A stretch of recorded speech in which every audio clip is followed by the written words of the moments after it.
નમસ્તે મિત્રો, હું છું આદિવાસી અસ્મિતા અને સ્વાગત છે તમારું મારી યુટ્યુબ ચેનલ આદિવાસી રસોઈમાં।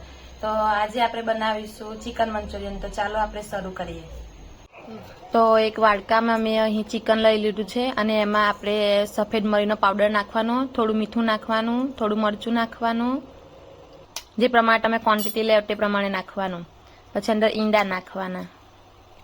મેં અહીં 2 ઈંડા લીધા છે, એને સારી રીતે ફેટી લેવાના આપણે। હવે એને અંદર નાખી દેવાનું।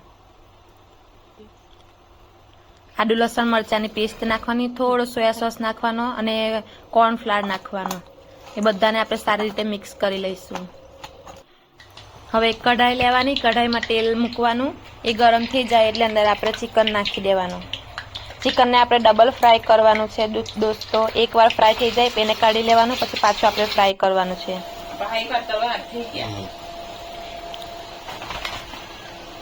જો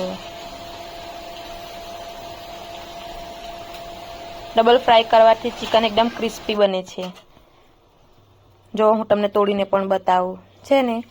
હવે એનો વઘાર કરીશું આપણે। તો એક કઢાઈમાં તેલ લઈ લેવાનું છે, એમાં આદુ લસણ મરચાની પેસ્ટ નાખવાની, સારી રીતે મિક્સ કરી લેવાનું, થોડું શેકાવા દેવાનું। હવે એમાં લીલું લસણ નાખવાનું, પછી અંદર જે આપણે વેજીસ કાપ્યા હોય તે નાખવાના, ડુંગળી, કેપ્સિકમ, કોબીજ આ રીતે ક્યુબમાં કાપવાના, ચોરસ જેવા ટુકડામાં।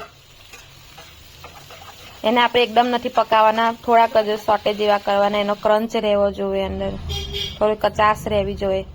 પછી અંદર સોયા સોસ નાખવાનું, ચીલી સોસ નાખવાનો, થોડી સુગર નાખવાની બેલેન્સ માટે, આજીનોમોટો નાખવાનો અને કેચઅપ નાખવાનો, થોડું ટેંગી ફ્લેવર માટે। એ બધાને આપણે સારી રીતે મિક્સ કરી લેવાનું છે। અને આપણે જે ચિકન તળેલું હતું તેને આપણે નાખી દઈશું। જો છે ને એકદમ સિમ્પલ, સરસ તૈયાર છે તમારું ચિકન મંચુરિયન। તો છે ને એકદમ સિમ્પલ રેસીપી, તમે પણ ઘરે જરૂરથી ટ્રાય કરજો અને કેવું બને છે તે મને કમેન્ટ સેક્શનમાં જણાવજો। આવા જ નવા વિડીયો જોવા માટે મારી યુટ્યુબ ચેનલ આદિવાસી રસોઈ 02 ને સબસ્ક્રાઇબ કરો।